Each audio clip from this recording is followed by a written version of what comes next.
Hello students, आप सबको अपने चैनल साइंस जंक्शन में एक और नए वीडियो के साथ स्वागत करती हूं। आज का ये वीडियो क्लास 10th का अध्याय 14 हमारा पर्यावरण पढ़ेंगे। इससे पिछले 13 अध्याय को हम उसका कंप्लीट थ्योरी और प्रश्न उत्तर देख चुके हैं। जिसने नहीं देखे वह चैनल पर प्लेलिस्ट बना हुआ है, आप वहां जाकर देख सकते हैं। यह वीडियो आप चाहे क्लास 10th में हो, चाहे आप बिहार बोर्ड से हो या अन्य किसी भी बोर्ड से है, तो ये आपको एनसीईआरटी पढ़ना अनिवार्य होगा। और आप किसी भी एग्ज़ाम की तैयारी कर रहे हैं तो ये वीडियो आपके लिए काफ़ी हेल्पफुल होगा, क्योंकि हम एनसीईआरटी का ही हर टॉपिक जो है अपने नोट्स में बनाते हैं, ताकि आप एक सरल भाषा में समझने में आसानी हो और कम समय में बेहतर तैयारी कर पाने में सहमत होगा। ठीक है ना। तो जैसे हमारा पर्यावरण, ठीक है, शुरू करते हैं। हमारे पर्यावरण क्या है? जो भी हम अपने आसपास देखते हैं, ठीक है ना, हमारे आसपास जितने भी वस्तुएं है, पदार्थ है, उसको क्या कहते हैं? पर्यावरण कहते हैं। तो पर्यावरण में कितने घटक है? पर्यावरण में जैविक अजैविक क्या क्या है, उसके खाद्य जाल, खाद्य श्रृंखला, अपघटक, इन तमाम चीज़ों को हम इस अध्याय में पढ़ेंगे। ठीक है, तो चलिए बिना देरी के शुरू करते हैं हमारा पर्यावरण। तो सबसे पहले जानते हैं कि पर्यावरण का अर्थ क्या है। जैसे कि हम बताएं कि हमारे चारों ओर के जितने भी पदार्थ या वस्तु है, उसको क्या बोलेंगे? पर्यावरण। ठीक है ना। तो पर्यावरण का अर्थ है कि वह सभी चीजें जो हमारे चारों ओर या आसपास घिरे रहते हैं, यानी कि हम अपने आसपास ही देखते हैं, हमारे चारों ओर ही पाए जाएंगे, उसको क्या कहेंगे? पर्यावरण। तो पर्यावरण का भी अर्थ यही है। ठीक है ना। पर्यावरण ये कि दो शब्दों से, यानी पर्या जोड़ आवरण, ठीक है ना, पर्या जोड़ आवरण। तो वही आवरण मीन्स क्या होता है? घिरे हुआ, ठीक है ना। और पर्यावरण हमारे चारों ओर से जो घिरे हुए हैं उसको क्या कहेंगे? पर्यावरण। तो यही हो गया कि अर्थ है कि हमारे चारों ओर आसपास जो घिरे हुए हैं उसको क्या कहेंगे? पर्यावरण। अब पर्यावरण में जो है वो दो घटक होते हैं, ठीक है ना। प्रत्येक पर्यावरण में दो घटक होते हैं। एक है जैविक, जैविक मीन्स वो जीवित जीव जंतु, और एक है अजैविक घटक।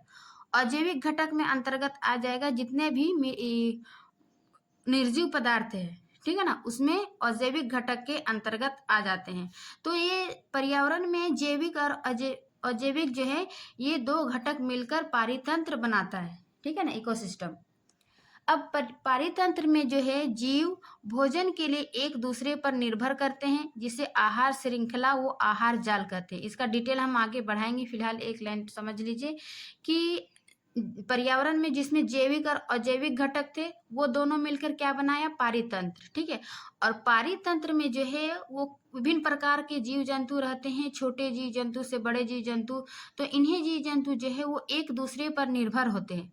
जैसे हम भी तो किसी पर निर्भर हैं, पेड़ पौधे, है ना, तो निर्भर होते हैं, जिसे क्या कहेंगे? आहार श्रृंखला वो आहार जाल। ठीक है ना। अब जैसे मनुष्य की गतिविधि के कारण, यानी कि हमारे गतिविधि के कारण जो है वो हमारे पर्यावरण में गिरावट आ रही है, वो समस्याएं उत्पन्न हो रही है पर्यावरण में। तो ये चीजें अभी हम देखें कि क्या क्या होते हैं, लेकिन हम उसके मनुष्य की गतिविधि के कारण, हमारे गतिविधि के कारण जो है वो पर्यावरण की गिरावट में कमी आ रही है, वो समस्या उत्पन्न हो रही है। जैसे कि ओजोन परत का ह्रास, वो कचरे का निपटान, है ना। ओजोन परत का ह्रास कैसे हो रही है? हमारे गतिविधि के कारण, हम आगे देखेंगे। फिर हम कचरे का निपटान भी देखेंगे, ठीक है ना। तो सबसे पहले समझे कि पर्यावरण क्या है, उसके बाद जो जैविक और अजैविक घटक मिलकर क्या बनाया? पारितंत्र। ठीक है ना। तो पारितंत्र जैसे सभी जीव, है ना, जैविक में क्या आ जाएगा? सभी जीव। वो अजैविक घटक जैसे कि तापमान, वर्षा, वायु, मृदा आदि मिलकर पारितंत्र बनाता है।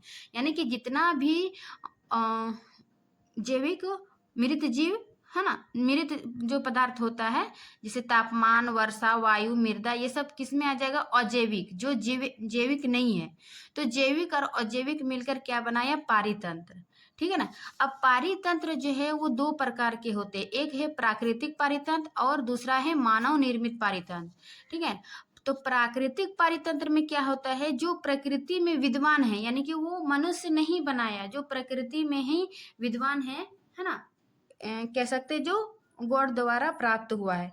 जैसे कि जंगल, सागर, झील, ये सब क्या है मनुष्य नहीं बनाया, वो क्या है प्रकृति में ही विद्वान था। उसके बाद मानव निर्मित पारितंत्र में क्या होता है कि जो मानव निर्मित करते, मानव खुद से बनाते हैं, जैसे कि खेत। खेत क्या हुआ, जमीन तो पहले से मौजूद है प्राकृतिक पारितंत्र में, लेकिन उसको खेत लायक यानी कि जमीन खेत बनाने के लिए क्या करते हैं, उसको पहले मिट्टी तैयार करना, तो इस प्रकार जो है वो मानव बनाता है खेत। फिर है जलाशय यानी कि जिसमें कि जल जमा रखते हैं। फिर है बगीचा, तो ये सभी क्या हो जाएगा मानव निर्मित पारितंत्र, ठीक है ना। और प्राकृतिक पारितंत्र, तो दो प्रकार के पारितंत्र हुआ। अब पारितंत्र के जो घटक देखे कि जैविक और अजैविक घटक में, ठीक है ना। तो अजैविक घटक के अंतर्गत क्या है, हवा, जल, भूमि, ठीक है ना। जबकि जैविक घटक के अंतर्गत क्या आ गया, पौधे और जानवर, यानी कि जो जीवित है, ठीक है ना। जैविक पदार्थ जीव है, पौधा क्या है जीव सजीव है, और जानवर क्या है ये भी सजीव है। तो जैविक घटक के अंतर्गत वो सभी जीव आ जाते हैं, ठीक है ना। तो पौधे और जानवर इसके अंतर्गत आ जाएगा। अब इस जैविक घटक को जो है वो तीन भागों में बांटते हैं। एक पहला है उत्पादक, दूसरा है उपभोक्ता, और तीसरा है अपघटक, ठीक है ना। अब उत्पादक, उपभोक्ता और अपघटक, इनमें से उपभोक्ता जो है, उपभोक्ता को हम चार कैटेगरी में बांटते हैं। पहला है शाकाहारी, दूसरा है मांसाहारी, तीसरा है सर्वाहारी, और चौथा है परजीवी। अब इन चीजों को जो हम एक एक करके जानते हैं कि उत्पादक, उपभोक्ता, अपघटक ये सभी क्या है, ठीक है ना। हम इतना समझ चुके हैं कि पर्यावरण में जो है वो दो घटक होते हैं, जैविक और अजैविक घटक, ठीक है। जैविक घटक के अंतर्गत क्या क्या आया, उत्पादक, उपभोक्ता, अपघटक, ठीक। अब उस उपभोक्ता के अंतर्गत जो है वो शाकाहारी, मांसाहारी, सर्वाहारी, परजीवी आया, ठीक है ना। उसी में देखिए कि पारितंत्र दो प्रकार के होते हैं, एक प्राकृतिक पारितंत्र और दूसरा मानव पारितंत्र, ठीक है ना। अब इन्हीं चीजों को हम आगे पढ़ेंगे, जैसे कि जैविक घटक, है ना। तो जैविक घटक के अंतर्गत हम क्या देखें कि सभी निर्जीव घटक, वही है सजीव और निर्जीव, सभी निर्जीव घटक जैसे कि हवा, पानी, भूमि, है ना, सभी निर्जीव घटक जैसे हवा, पानी, भूमि, प्रकाश और तापमान आदि मिलकर जो है वो अजैविक घटक बनाते हैं, ठीक है ना। जबकि जैविक घटक के अंतर्गत क्या आया कि सभी सजीव घटक, अभी हम बोले कि जितने भी सजीव घटक है जैसे कि पौधे, जानवर, सूक्ष्मजीव, फफूंदी आदि, ये सभी मिलकर क्या बनाता है, जैविक घटक बनाते हैं, यानी, है ना, जैविक घटक। तो ये सभी हो गया कि जैविक और अजैविक घटक के अंतर्गत क्या आया। अब आहार के आधार पर जो है वो जैविक घटकों को निम्न वर्गों में बांटा गया है। यानी कि यहाँ पर जो हम जैविक घटक को क्या तीन वर्गों में बांटे, तो ये आहार के आधार पर, यानी एक उत्पादक, उपभोक्ता और ये अपघटक।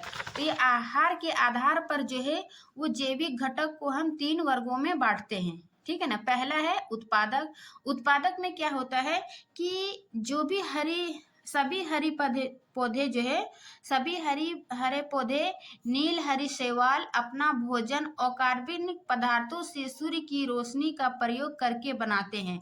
यानी कि पौधा क्या करते हैं, प्रकाश संश्लेषण की क्रिया करते हैं अकार्बनिक पदार्थों से, जैसे कि कार्बन डाइऑक्साइड लिया, जल लिया, सूर्य के प्रकाश की उपस्थिति में, पत्ती में क्लोरोफिल की उपस्थिति में, इस प्रकार से वो भोजन बनाता है, ठीक है ना। तो सभी हरे पौधे या नील हरी शैवाल अपना क्या करते हैं, भोजन अकार्बनिक पदार्थों से सूर्य की उपस्थिति में प्रयोग करके बनाते हैं। तो इसको क्या कहेंगे, उत्पादक। वो खुद उत्पाद किया, वो खुद भोजन बनाया, ठीक है ना। फिर है दूसरा उपभोक्ता। उपभोक्ता क्या हुआ, जो उत्पादक बनाया, ठीक है ना, जैसे पेड़ पौधा खाना बनाया। और उपभोक्ता कौन हो जाएंगे, हम लोग हो जाएंगे, जीव जंतु हो जाएंगे, जो हम बना बनाया भोजन क्या करते हैं, हम लोग उत्पादक से खाते हैं, उपभोग करते हैं, ठीक है ना। इसीलिए इसको बोलेंगे उपभोक्ता। तो उपभोक्ता के अंतर्गत कौन आया कि ऐसे जीव जो अपने निर्वाह के लिए, है ना, यानी कि अपना जीवन यापन करने के लिए क्या करते हैं, डायरेक्ट या फिर इनडायरेक्ट रूप से उत्पादकों पर निर्भर करते हैं। वही बोले कि पेड़ पौधा जो है वो अपने सूर्य की उपस्थिति में वो अपना भोजन बनाया, और उसी भोजन को हम क्या करते हैं, या तो डायरेक्ट खाते हैं या फिर इनडायरेक्ट रूप से उस पर निर्भर रहते हैं, है ना। तो उसको क्या कहेंगे, उपभोक्ता। अब उपभोक्ता के अंदर भी जो है वो 3 कैटेगरी है, ठीक है ना। उपभोक्ता को निम्न प्रकार में बांटा गया है। पहला है शाकाहारी, दूसरा है मांसाहारी, तीसरा है सर्वाहारी और चौथा है परजीवी, ठीक है ना। शाकाहारी के अंतर्गत क्या आया कि पौधे वो पत्ते खाने वाले, जैसे कि बकरी वो हिरण, यानी कि उपभोक्ता के अंतर्गत जो है एक शाकाहारी जो केवल पेड़ पौधे को ही खाएंगे, वो अन्य चीजों को नहीं खाएंगे, उसको कहेंगे शाकाहारी। दूसरा है मांसाहारी। मांसाहारी में क्या होता है, देखो नाम से ही पता चल जाता है ना।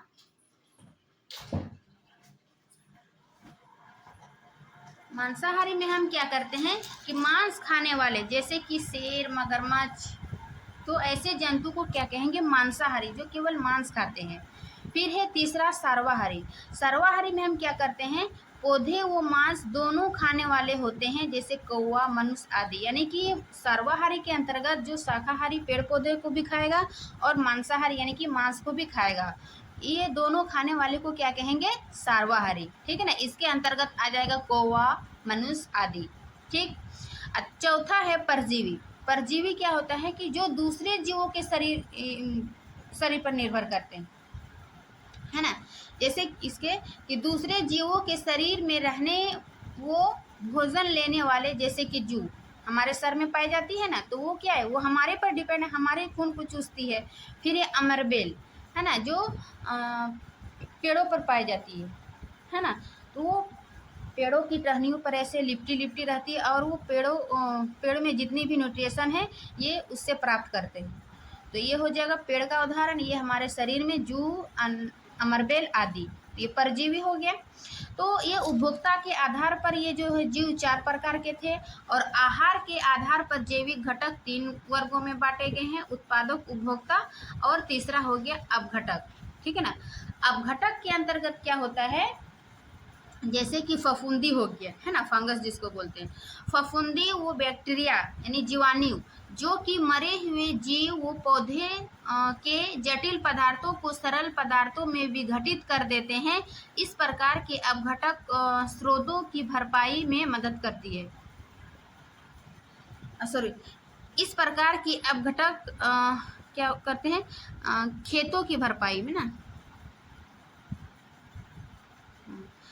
अपघटक क्या होता है, यानी कि जितने भी जो भी सड़े गड़े पदार्थ हैं, जैसे हम सब्जियों के छिलके और भी खाने पीने के वस्तु जो यूजलेस होती है, जिसका यूज़ नहीं करते हैं, उसमें क्या होता है, बैक्टीरिया लग जाती है और फफूंदी। ये क्या करते हैं, जीव, मरे हुए जीव जंतु या जटिल पदार्थ को क्या करते हैं, सरल पदार्थों में तोड़ते हैं और ये छोटे छोटे सूक्ष्म जीव करते हैं। यानी सूक्ष्म जीव के अंतर्गत आ गया फफूंदी और जीवाणु, है ना। ये सभी क्या करते हैं, इसको एंजाइम मतलब इसको सरल पदार्थों में विघटित कर देते हैं। क्योंकि ये जटिल पदार्थ है, मरे हुए जीव जंतु को देखना कि उसमें ऐसे ही खुले फेंक देने से उसमें दुर्गंध आती है और फिर उसमें सूक्ष्म जीव लग जाते हैं और वो धीरे धीरे अपघटित हो जाती है, यानी कि वो धीरे धीरे मिट्टी में मिल जाते हैं। क्यों? क्योंकि ये क्या करते हैं, सूक्ष्म जीव ये जटिल पदार्थों को सरल पदार्थों में विघटित कर देते हैं, मीन्स तोड़ देते हैं, ठीक है ना। तो और ये इस प्रकार जो है ना ये हमारे खेतों की भरपाई में मदद करते हैं, ठीक है ना। तो ये अपघटक हो गया। अब आहार पारितंत्र के घटक में जो है उत्पादक, उपभोक्ता, अपघटक, ये हम 3 चीज देख लिए। ये भी आहार के आधार पर शाकाहारी, मांसाहारी, सर्वाहारी, परजीवी, ये सभी देख लिए। अब जैविक घटक के यानी कि पर्यावरण के अंतर्गत जो है एक आते हैं आहार श्रृंखला, ठीक है ना। देख ये है आहार श्रृंखला। आहार श्रृंखला क्या है कि खाद्य भोजन के लिए जो हमें एक जीव दूसरे जीव पर निर्भर करते हैं। जैसे कि यहाँ पेड़ पौधा है, ठीक है ना। सबसे पहले पेड़ पौधा को कौन खाया, हिरन। हिरन को फिर कौन खाता, ये जो मांसाहारी है बाघ, ये खाएगी। उसके बाद फिर घास या पेड़ पौधा को कौन खाया, छोटे छोटे जैसे जलीय जंतु है वो मछली भी खाया। मछली को कौन खाया, बगुला खाया। फिर वो छोटे छोटे जंतु जिसको ग्रास होपर बोलते हैं, है ना, वो खाती है।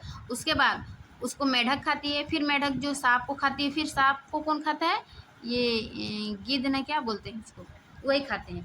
तो ये जो है वो खाद्य श्रृंखला क्या है कि हमारे पर्यावरण में जो भी जंतु है, चाहे छोटे से बड़े, देखो छोटे से बड़े ही खा रहा है ना, तो ये एक दूसरे पर निर्भर रहते हैं। ये एक सीरीज है, श्रृंखला है ये कि पेड़ पौधा को हिरन खाएगा, हिरन को शेर खाएगा, पेड़ पौधा को कीड़े मकोड़े खाएगा, फिर उसको मेढक खाएगा। तो ये एक सीरीज हुआ ना, श्रृंखला बना ना, इसी को बोलेंगे आहार श्रृंखला या फिर खाद्य श्रृंखला। ठीक है ना। तो ये जैसे कि ये वन में पेड़ पौधे पाए जाएगा, तो ये वन है, ये और ये फिर घास है, और ये तालाब में पाई जाती है ना। तो 3 प्रकार का जो है वो आहार श्रृंखला होती है। ठीक। तो यहाँ पर भी वही बताया कि आहार श्रृंखला एक ऐसी श्रृंखला है जिसमें कि एक जीव जो है वो दूसरे जीव को भोजन के रूप में खाते हैं। वही है कि एक जीव को दूसरे जीव क्या करते हैं, भोजन के रूप में खाते हैं। जैसे कि घास को कौन खा रहा था, यानी कि पेड़ पौधे को कौन खा रहा था, हिरन, हिरन को फिर कौन खाया, शेर। ठीक है ना। उसी प्रकार फिर ये घास को कौन खाया, ग्रास होपर, फिर उसको कौन खाया, मेढक, मेढक को कौन खाया, सांप, ये चील, है ना। सांप को गिद्ध खाना, क्या है ये। ठीक है ना। तो इस प्रकार से जो है वो खाद्य श्रृंखला ये 3 प्रकार के होते हैं, एक वन में, एक घास में, और एक तालाब में। तालाब में जो छोटे छोटे पौधे होते हैं उसको खाते हैं मछली, और मछली को फिर कौन खाते हैं, बगुले। ठीक है ना। तो ये इस प्रकार से खाद्य श्रृंखला बना। अब आगे हम देखते हैं कि ये खाद्य, देखो, एक आहार श्रृंखला में उन जैविक घटकों को जिनमें कि ऊर्जा का स्थानांतरण होता है पोषी स्तर कहलाता है। पोषी स्तर किसको बोलेंगे, जैसे कि घास को ये जो ग्रास होपर खाया, ठीक है ना, तो इससे जो ऊर्जा प्राप्त किया, ये इससे 100% माना कि ऊर्जा प्राप्त किया घास से। ठीक है ना। फिर ग्रास होपर को जो मेढक खाएगा तो इसका ये 10% ऊर्जा प्राप्त करेगा। ठीक है ना। फिर मेढक को जो सांप खाएगा तो इसका 10% ऊर्जा प्राप्त करेगा। तो ये जो एक स्तर से दूसरे स्तर खाद्य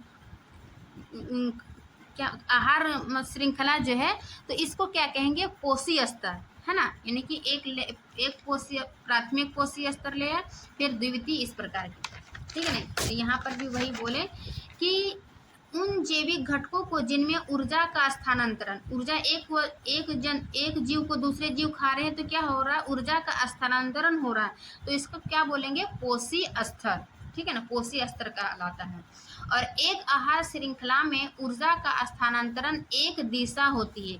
एक दिशा मीन्स क्या हुआ कि ये ऊर्जा का स्थानांतरण एक दिशा होती है। इसका ये जो 100% ये ऊर्जा प्राप्त किया, तो इसका 10% ये मेढक प्राप्त करेगा, फिर इसका 10% ये सांप प्राप्त करेगा। तो ये एक दिशा है, ये नहीं कि मेढक 100% प्राप्त कर लिया और ये ग्रास होपर को 90% दिया, है ना। फिर ये ग्रास होपर मेढक सांप को 60% देगा, ऐसा नहीं, एक दिशा होता है, यानी कि ये सीरीज, इसीलिए इसको सीरीज बोलेंगे। स्थानांतरण एक दिशा में होता है।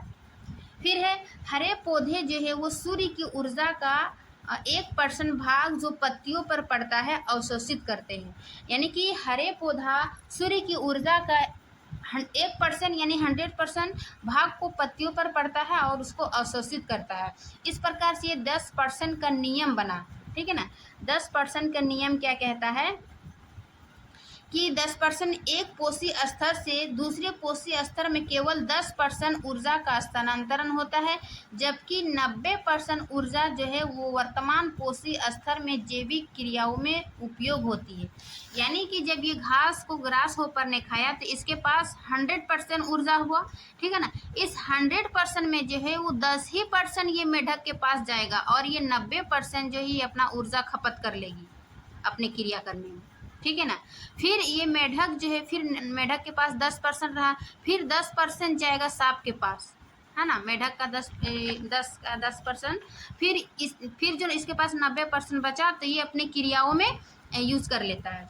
तो वही है 10% का नियम कि एक कोषीय स्तर से दूसरे कोषी में केवल 10% ऊर्जा का स्थानांतरण होता है, जबकि 90% ऊर्जा जो है वर्तमान कोषीय स्तर में जैविक क्रियाओं में उपयोग होती है। ये भी ऑब्जेक्टिव प्रश्न पूछा गया है या पूछा जाता है कि एक कोषीय स्तर से दूसरे कोषी में कितना परसेंट जो है ऊर्जा का स्थानांतरण होता है, तो आंसर हो जाएगा 10% ऊर्जा का स्थानांतरण होता है, बाकी 90% जो है वो वर्तमान कोषीय स्तर में जैविक क्रिया में उपयोग हो जाती है। ठीक है ना। अब है कि उपभोक्ता के अगले स्तर के लिए, ठीक है ना, यानी कि अगली लेयर के लिए उपभोक्ता के अगले स्तर के लिए ऊर्जा की बहुत ही कम मात्रा उपलब्ध हो पाती है।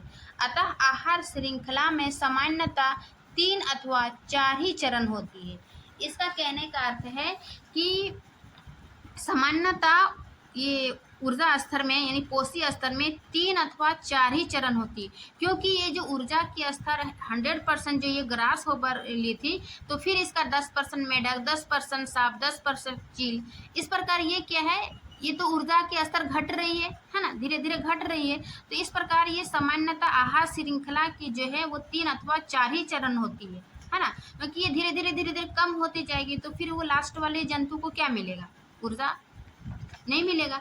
इस प्रकार इसमें जो है ऊर्जा की कोषीय स्तर सामान्यतः 3 अथवा 4 ही चरण होती है, जैसे कि यहाँ कोषीय स्तर है, ठीक है ना। ये क्या है, उत्पादक यानी कि पेड़ पौधा, फिर पेड़ पौधा से क्या है, प्राथमिक उपभोक्ता यानी कि जो प्राथमिक उपभोक्ता के अंतर्गत क्या हो गया, जैसे ग्रास होपर, ठीक है ना, इसको ग्रास होपर बोलते हैं, यानी पतिंगा ने क्या बोलते, इसको ग्रास होपर हरा हरा रहते हैं, ठीक है ना। फिर इसको कौन खाया, द्वितीय उपभोक्ता मेढक, है ना, इसको द्वितीय उपभोक्ता कौन खाया। फिर तृतीय उपभोक्ता में कौन खाया, मेढक को सांप खाया, है ना। तो ये 3 दिखाया, और अधिकतर यदि हो सकता है तो सांप को चील खा जाएगा, नहीं सॉरी, सांप को बाज जिसको बोलते बाज खा जाएगा। तो इस प्रकार जो है ऊर्जा का स्तर सामान्यतः 3 या 4 ही होती है कोषीय स्तर, ठीक है ना। अब ऊर्जा का बहाव, जैसे कि ये उत्पादक के पास यानी कि 1000 किलोरीजूल है ना, इसके पास 1000 जूल है किलोरीजूल, और इसका जो है वो क्या करेगा, प्राथमिक उपभोक्ता कितना प्राप्त करेगा, 100%, ठीक है ना, 100%। फिर इसके पास जो है 100 kg है यानी कि किलो जूल है, तो फिर इसका 10%, तो 100 का 10% कितना आ जाएगा, 10 kg। फिर 10 का 10% कितना आ जाएगा, 1 kg। तो इस प्रकार चौथा का 10 का 10% कितना मिलेगा, 0.0 कुछ मिलेगा। तो इस प्रकार से ऊर्जा का ये कोषीय स्तर में घटते जाती है, और इसलिए इसमें अधिकतर 3 या 4 ही चरण होती हैं, क्योंकि ये 5वां चरण को क्या मिलेगा, ऊर्जा कुछ नहीं मिलेगा, इसीलिए, ठीक है ना। तो ये थी आहार श्रृंखला। आहार श्रृंखला कैसे बनती है, एक जीव दूसरे जीव से कैसे ऊर्जा का स्थानांतरण होता है, ये एक दिशीय होता है, ठीक है ना। 10% ऊर्जा का नियम हम पढ़े। अब हम पढ़ेंगे इसमें कि जैव संवर्धन, ठीक है ना, कि बुक में टॉपिक है जैव संवर्धन। जैव संवर्धन क्या है कि आहार श्रृंखला में, ठीक है ना, अभी जो हम पढ़े आहार श्रृंखला में हानिकारक रसायनों की मात्रा में, हानिकारक रसायन इसमें याद रखना कि आहार श्रृंखला में हानिकारक रसायनों की मात्रा में एक कोषीय स्तर से दूसरी कोषीय स्तर में जाने पर जो है वो वृद्धि होती है, इसे जैव संवर्धन कहते हैं। यानी कि हम इसमें ऊर्जा का क्या देखें कि ऊर्जा एक कोषीय स्तर से दूसरी कोषीय स्तर में जाने पर क्या है, घट रही थी, ठीक है ना। लेकिन जैव संवर्धन में क्या होता है कि यदि पेड़ पौधा के पास हानिकारक रसायन है, तो एक कोषीय स्तर से दूसरे कोषीय स्तर में जाने पर जो है इसकी मात्रा बढ़ जाती है ना, वृद्धि हो जाती है। फिर प्राथमिक से द्वितीय में फिर वृद्धि होगा, द्वितीय से फिर तृतीय में जाएगी तो ये भी वृद्धि होगी। यानी जैव मात्रा यही है कि आहार श्रृंखला में हानिकारक रसायनों की मात्रा एक कोषीय स्तर से दूसरी कोषीय स्तर में जाने पर जो है वो वृद्धि होती है, इसीलिए इसको कहेंगे, इसे जैव संवर्धन कहते हैं, है ना। हानिकारक रसायनों की मात्रा में वृद्धि होती जाती है, इसी को क्या कहेंगे, जैव संवर्धन, ठीक है ना।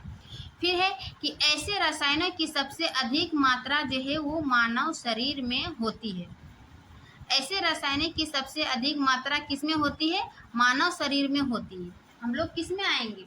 जैसे कि उत्पादक हुआ, उत्पादक को हम लोग भी खाते हैं, ठीक है ना। प्राथमिक उपभोक्ता पेड़ पौधे को डायरेक्ट और इनडायरेक्ट भी खाएंगे। कोई जैसे कोई जंतु हो गया, है ना, तो उसको भी खाएंगे। मुर्गी, बकरी, ये सब तो हम लोग खाते ही हैं।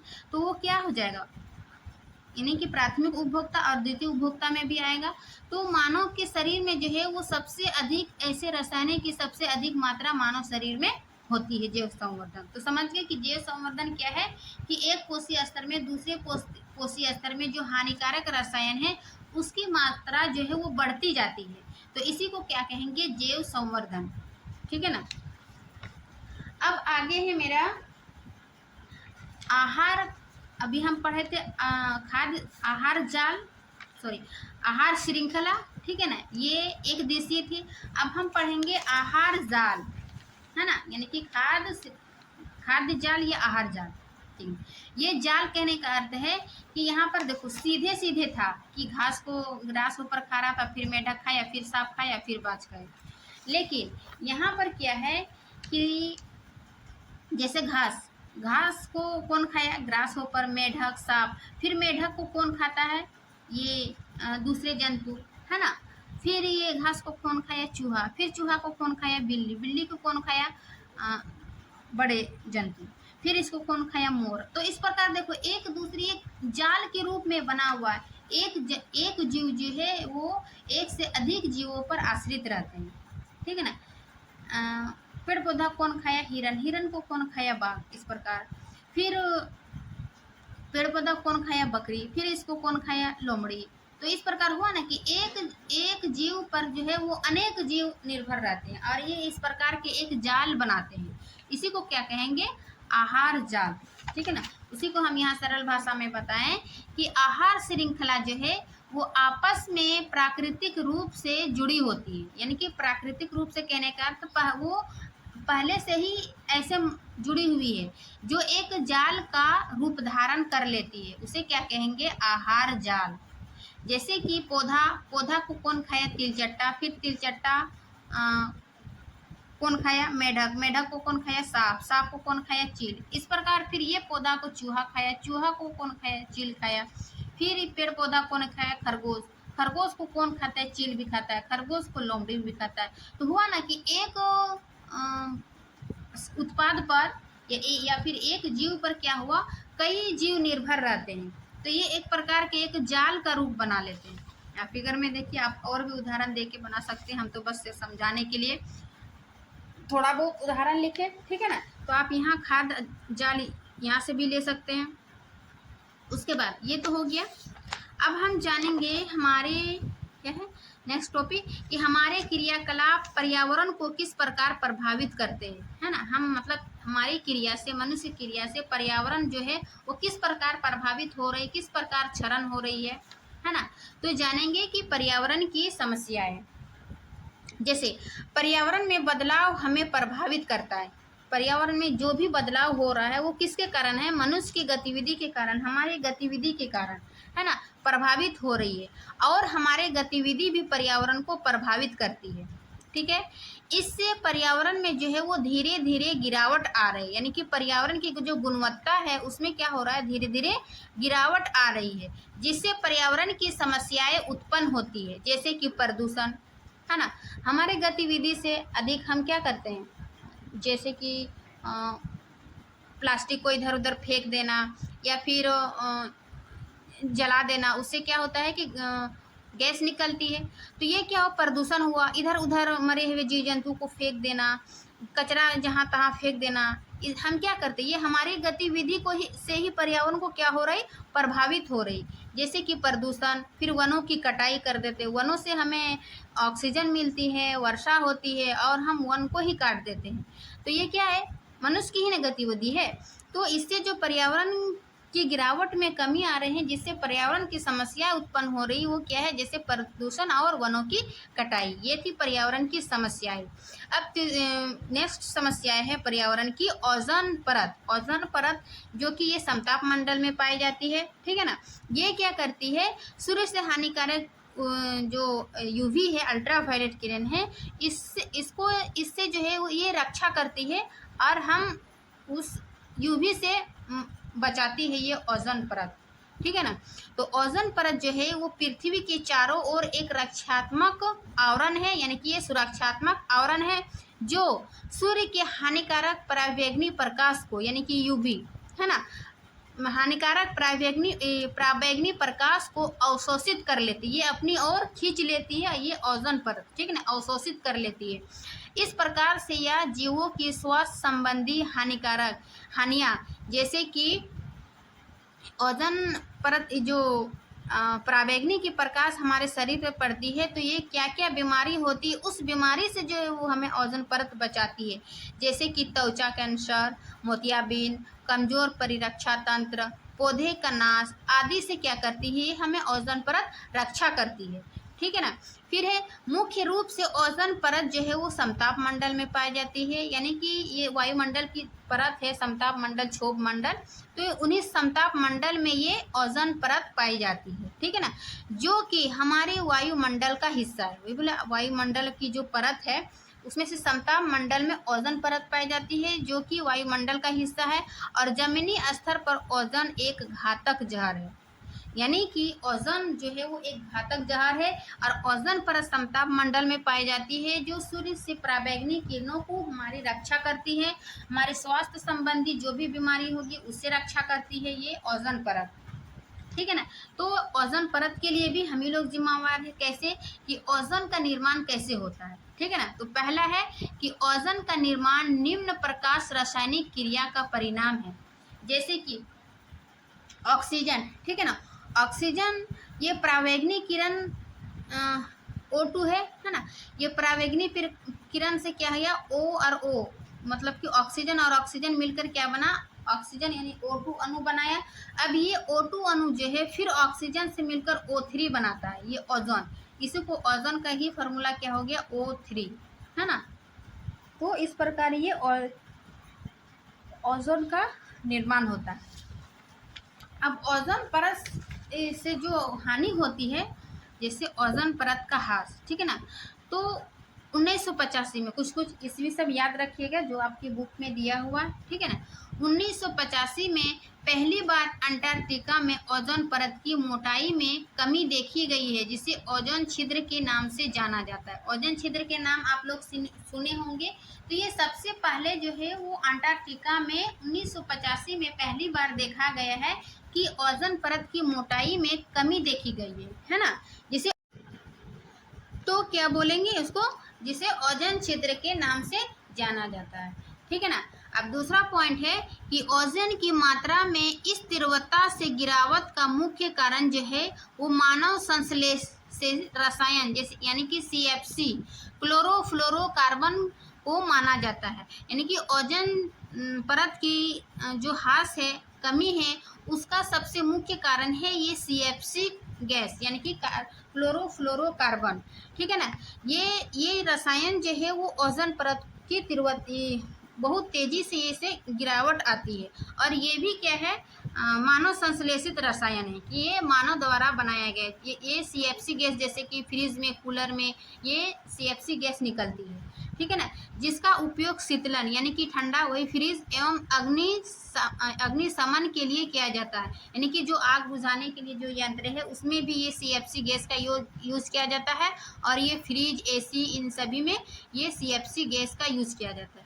तो इसका जो है वो लगातार यूज होने के कारण CFC गैस जो निकलती है ये जो है वो ओजोन परत को क्या कर रही है, हानि कर रही है। वो ओजोन छिद्र बढ़ते जा रहा है, जिस कारण जो है वो हमें सूर्य से निकलने वाली UV पराबैंगनी किरण जो है उससे रक्षा नहीं कर पाएगा, और हमें स्वास्थ्य संबंधी बीमारी अनेक हो सकती है। ठीक है ना। तो ओजोन परत क्या करती थी, ये हमारे स्वास्थ्य संबंधी जैसे त्वचा कैंसर ये सभी क्या है, इन सभी बीमारी से हमें रक्षा करती थी। ठीक है। फिर है दूसरा पॉइंट कि 1987 में, ठीक है, 1987 में क्या है, संयुक्त राष्ट्र पर्यावरण कार्यक्रम यानी कि UNP United Nation environment programme में क्या है, सर्वानुमति बनी कि CFC के उत्पादन को 1986 के स्तर पर ही सीमित रखा जाए। ये एक सम्मेलन बना था क्योटो प्रोटोकॉल, इसके तहत जो बताया कि 1986 में जितनी CFC यूज हो रहा है उसी के अनुसार जो है वो आगे भी इस 1986 के स्तर पर ही सीमित रखा जाए, मतलब इतना ही यूज हो जाए। इससे आगे यदि यूज होने से क्या होगा, ओजोन परत की ओजोन परत की छिद्र जो है वो बढ़ती जाएगी, जो कि आने वाली पीढ़ी में बहुत हानिकारक होगा, यानी कि ये परावैंगनिक किरणों को नहीं रोक पाएगी और हम बीमारी से पीड़ित होंगे। ठीक है ना। तो ये थी ओजोन परत की क्षति, है ना। ओजोन का निर्माण कैसे होता है, ओजोन परत क्या है वो हम देखिए। अब है एक लास्ट आपका टॉपिक है ये कचरा प्रबंधन। ठीक है ना। कचरा प्रबंधन किसको बोलते हैं, इसमें क्या क्या होता है, इसके निपटान के लिए क्या क्या पॉइंट है। ठीक है ना। तो देखते हैं कचरा प्रबंधन। कचरा प्रबंधन क्या है कि आज के समय में अपशिष्ट निपटान का मुख्य समस्या है, यानी कि जो हम घरों में कचरा निकालते हैं वो इधर उधर बाहर में कभी फेंक देते हैं। इसलिए पर्यावरण नगर पालिका वाला जो है वो एक 2 डब्बा दिया था, ग्रीन और ब्लू। ठीक है ना। उसमें था कि एक गीला कचरा को रखना था और एक सूखा कचरा को, लेकिन हम घरेलू यूज में जो है वो सभी कचरा को मिलाकर क्या करते हैं, बाहर में फेंक देते हैं। तो इससे निपटान एक बहुत बड़ी समस्या उत्पन्न हो रही है ना। तो वही है कचरा प्रबंधन कि आज के समय में अपशिष्ट, यानी कि जो भी अपशिष्ट बचा हुआ हमारे घर में, चाहे सब्जी के छिलके हैं, एक्स्ट्रा चीज़ें वस्तु है, ये सभी क्या क्या कहलाती है, अपशिष्ट। तो अपशिष्ट निपटान जो है वो एक मुख्य समस्या है जो कि हमारे पर्यावरण को प्रभावित करती है। ठीक है ना। हमारी जीवन शैली के कारण बहुत बड़ी मात्रा में जो है वो कचरा इकट्ठा हो रहा है, यानी कि हम दैनिक जीवन में क्या हुआ, डेली कचरा निकल रही है। ठीक है ना। तो कचरा इकट्ठा होते जा रहा है, जैसे हम बाहर में कभी कहीं फेंकते हैं तो देखिएगा कि बहुत सारा वो जो है वो इकट्ठा हो जाता है, ढेर लग जाते हैं, उससे गंद बदबू आने लगती है, दुर्गंध होने लगती है। ठीक है ना। और ये आसपास के वातावरण को जो है वो गंदा करती है। ठीक है ना। तो इससे निपटान के लिए बहुत ज़रूरी है, ये सबसे बड़ी समस्या है। ठीक है ना। तो ये क्या है कि कचरा में निम्न पदार्थ होते हैं, क्या क्या होते हैं, एक तो है जैव निम्नीकरणीय पदार्थ और अजैव निम्नीकरणीय पदार्थ। जैव निम्नीकरणीय पदार्थ क्या है, इसको तो अपघटित हो सकता है, लेकिन अजैव निम्नीकरणीय पदार्थ जो है वो अपघटित नहीं हो सकती है। इसीलिए नगर पालिका 2 डब्बा दिया था कि जो अपघटित होने वाली है, यानी कि गीला कचरा जो कि हमारे घरों में सब्जी वगैरह ये सब छिलके निकलते हैं, ये सभी क्या है, जैव निम्नीकरणीय पदार्थ था। और अजैव निम्नीकरणीय पदार्थ जैसे प्लास्टिक बोतल, है ना, कांच की बोतल, ये सभी पॉलीथीन, ये सभी क्या थी, अजैव निम्नीकरणीय, जो इसको अलग डिब्बा में रखना था। लेकिन हम मनुष्य मानते नहीं हैं, उसको बाहर में ही ऐसे फेंक देते हैं, जो कि पर्यावरण की समस्या बढ़ते जा रही है। ठीक है ना। तो जैव कचरे में निम्न पदार्थ क्या होते हैं, एक जैव निम्नीकरणीय पदार्थ, उसमें क्या है कि पदार्थ जो सूक्ष्म जीवों के कारण छोटे घटकों में बदल जाते हैं। ये गीला कचरा जैव निम्नीकरण पदार्थ क्या होता है, जैसे कि फल तथा सब्जियों के छिलके, सूती कपड़ा, जूट, कागज आदि, ये क्या होगा, इसमें सूक्ष्म जीव धीरे धीरे क्या हो जाता है, अपघटित कर देते हैं। यानी अभी हम पीछे पढ़े अपघटन क्या है, ये क्या करते हैं, ये जटिल पदार्थ को सरल पदार्थों में तोड़ देते हैं, है ना। फफूंदी, बैक्टीरिया या मरे हुए जीव जंतु क्या करेंगे, ये फल तथा सब्जियों की छिलकों के क्या करेंगे, ये छोटे छोटे घटकों में बदल देते हैं। तो ये अपघटित हो जाती है जैव निम्नीकरणीय पदार्थ। जबकि अजैव निम्नीकरणीय पदार्थ क्या है, पदार्थ जो सूक्ष्म जीवों के कारण घटकों में परिवर्तित नहीं हो पाते हैं, यानी कि इसको सूक्ष्म जीव जो है वो अपघटित नहीं कर पाते हैं। जैसे कि प्लास्टिक सबसे खतरनाक, है ना। प्लास्टिक, पॉलीथीन, संश्लेषित रेशे, धातु, रेडियो एक्टिव अपशिष्ट आदि, ये सभी क्या है, अजैव निम्नीकरणीय पदार्थ, जिसको सूक्ष्मजीव अपघटित नहीं कर पाती है। तो ये कचरे में 2 प्रकार के पदार्थ होते हैं, जैव निम्नीकरणीय पदार्थ और दूसरा अजैव निम्नीकरणीय पदार्थ। ठीक है ना। सूक्ष्मजीव क्या करते हैं कि सूक्ष्मजीव एंजाइम उत्पन्न करते हैं, जो पदार्थों को छोटे घटकों में बदल देते हैं, है ना, यानी कि जटिल पदार्थ को सरल में छोटे छोटे पदार्थों में बदल देते हैं। एंजाइम अपनी क्रिया में विशिष्ट होते हैं, यानी कि अपने काम करने में विशिष्ट होते हैं, इसलिए सभी पदार्थों का अपघटन नहीं कर पाते हैं, यानी कि अजैव निम्नीकरणीय पदार्थ को अपघटित नहीं कर पाते हैं, जबकि जैव निम्नीकरणीय पदार्थ को ये सूक्ष्मजीव अपघटित कर देते हैं, वो अपने एंजाइम क्रिया के माध्यम से। ठीक है ना। तो ये हम पढ़े कचरे में क्या होते हैं। अब इस कचरा प्रबंधन की विधियां पढ़ेंगे, यानी कि कचरे के निपटान के लिए हम क्या क्या कर सकते हैं, ठीक है ना। तो पहला है जैव मात्रा संयंत्र। पहला क्या है, जैव मात्रा संयंत्र। इसमें क्या होता है कि जैव निम्नकरणीय पदार्थ, अभी हम पढ़े कि जैव निम्नकरणीय पदार्थ क्या है, जो घरों से निकलती हैं, साग सब्जी है ना, सब्जी के छिलके, ये सभी क्या है, जैव निम्नकरणीय पदार्थ। तो इस संयंत्र द्वारा जैव मात्रा वो खाद में परिवर्तित कर दिया जाता है। जब यदि इसको धीरे धीरे छोटे छोटे घटकों में बदल देते हैं तो इन फल और सब्जियों के छिलके जो है हम उसको खाद के रूप में बदल सकते हैं। तो इसी को क्या कहेंगे, जैव मात्रा संयंत्र, ठीक है ना। दूसरा है सीवेज उपचार तंत्र। सीवेज उपचार तंत्र में क्या होता है, जैसे कि नाली के पानी को नदी में जाने से पहले इस तंत्र द्वारा संशोधित किया जाता है। हम नाली के घरों में जो यूज करते हैं उसको नाली के माध्यम से सीधे हम नदी में बहा देते हैं। इससे क्या होगा, जल प्रदूषित होगा, पर्यावरण प्रदूषित होगा। इसके लिए एक सीवेज सिस्टम है ना, उपचार तंत्र है। इसमें क्या करते हैं, नदी में जाने से पहले इस तंत्र के माध्यम से उसको जो है उसमें संशोधित किया जाता है। तो ये सीवेज उपचार तंत्र है। फिर तीसरा है कूड़ा भराव क्षेत्र। ये क्या होता है कि जहाँ पर बहुत अधिक गड्ढा वाले क्षेत्र होते हैं वहाँ पर कूड़े कचरे को ले जाकर उसमें डाल दिया जाता है, मिट्टी से दबा दिया जाता है ना, और उस स्थान को भर दिया जाता है और उसमें स्कूल या फिर खेल का मैदान ये सब बना दिया जाता है। तो ये तीसरा कचरा निपटान की विधियाँ थी कि कचरा जो है वो निचले क्षेत्रों, यानी कि जहाँ पर गड्ढे वाले क्षेत्र है, ठीक है ना, डाल दिया जाता है और मिट्टी से दबा दिया जाता है ना, और उस पर आगे चलकर उसमें खेल का मैदान, स्कूल ये सब बना दिया जाता है। फिर है चौथा कंपोस्टिंग, है ना। कंपोस्टिंग में क्या होता है कि जैविक कचरा, जो कि सब्जियों के छिलके वगैरह ये सब क्या है, जैविक कचरा, ठीक है ना।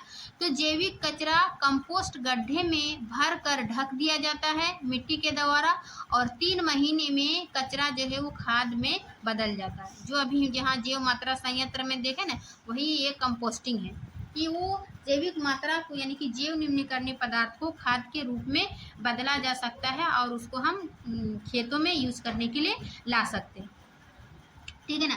फिर है पुनः चक्रण। पुनः चक्रण क्या होगा कि हम उसको बार बार इस्तेमाल कर सकते हैं, पुनः चक्रण। जैसे अजैव निम्नकरणीय पदार्थ, जितना भी अजैव निम्नकरणीय पदार्थ जैसे कि प्लास्टिक हो गया, बोतल हो गया, कांच की बोतल, प्लास्टिक की बोतल, है ना, तो उसको हम बार बार यूज कर सकते हैं। अजैव निम्नकरणीय पदार्थ कचरा जो है वो पुनः इस्तेमाल के लिए नए पदार्थों में बदल दिया जाता है, यानी कि उसी रूप में नहीं, उसको क्या कहेंगे, नए पदार्थों में बदल दिया जाता है। जैसे हम प्लास्टिक के बोतल में पानी पी के फेंक देते हैं, फिर उसको कूड़ा जो इकट्ठा करते हैं, है ना, कबाड़ वाले, उसको ले जाते हैं और फिर उसको नए पदार्थ में बदल दिया जाता है। तो इस प्रकार जो है ये इसका पुनः चक्रण करके फिर उसका कचरा का निपटान कर सकते हैं। फिर है एक लास्ट पुनः उपयोग, है ना। पुनः उपयोग करके भी जो है हम कचरा का निपटान कर सकते हैं। जैसे यह एक पारंपरिक तरीका है जिसमें एक वस्तु का पुनः पुनः यानी कि बार बार इस्तेमाल कर सकते हैं, जैसे कि अखबार से लिफाफे बनाना आदि, यानी कि कुछ ऐसी वस्तु है जिसको हम बार बार यूज कर सकते हैं। जैसे कि पेपर जो हम पढ़ते हैं अखबार, उससे लिफाफे बना सकते हैं, उसको और कहीं यूज कर सकते हैं, है ना। तो इस प्रकार पुनः चक्रण, पुनः उपयोग, कंपोस्टिंग, कूड़ा भराव क्षेत्र, सीवेज, जैव मात्रा, इन सभी चीज़ों से जो है हम कचरा निपटान कर सकते हैं। ये सभी विधियाँ थी कि कचरा निपटान की विधियाँ, है ना। ये सभी जो है वो पर्यावरण के लिए किस प्रकार हानि है, मानव की गतिविधि से क्या क्या हो रही थी, ठीक है ना। तो ये पर्यावरण चैप्टर यानी कि थ्योरी पार्ट जो है वो समाप्त होती है, ठीक है ना। आशा करती हूँ कि ये वीडियो अच्छी लगी होगी। अच्छी लगी तो लाइक एंड सब्सक्राइब ज़रूर करिए। इससे हम नेक्स्ट पार्ट में इसका हम कंप्लीट प्रश्न उत्तर लेकर आएंगे, ठीक है ना। आज का हम 1 शॉट यानी कि कंप्लीट थ्योरी बताएं। इस चैप्टर से जो है आने वाली जितना भी प्रश्न होगा ये छूटने की संभावना बहुत ही कम होगा, क्योंकि हम इसमें हर टॉपिक को जो है वो एक सिस्टमेटिक ढंग से पॉइंट टू पॉइंट नोट्स बना के आपको बताए हैं, ताकि आपको कहीं कोई और वीडियो देखने की आवश्यकता ना हो या ना ही आप बुक पढ़ने की आवश्यकता हो। आप यदि बुक नहीं भी पढ़ते हैं तो एक बार हमारे नोट्स पर ट्रस्ट करके पढ़िए, आपको 100% कंटेंट मिलेगा, ठीक है ना। आप चाहे क्लास 10th में हो या फिर अन्य एग्ज़ाम की तैयारी कर रहे हैं, तो आपके लिए ये बेहतर होगा। तो चलिए शुरू करते हैं। आज की वीडियो यहीं तक समाप्त करते हैं। मिलते हैं इसके नेक्स्ट पार्ट में, यानी इसके प्रश्न उत्तर वाले पार्ट में। तब तक के लिए थैंक यू।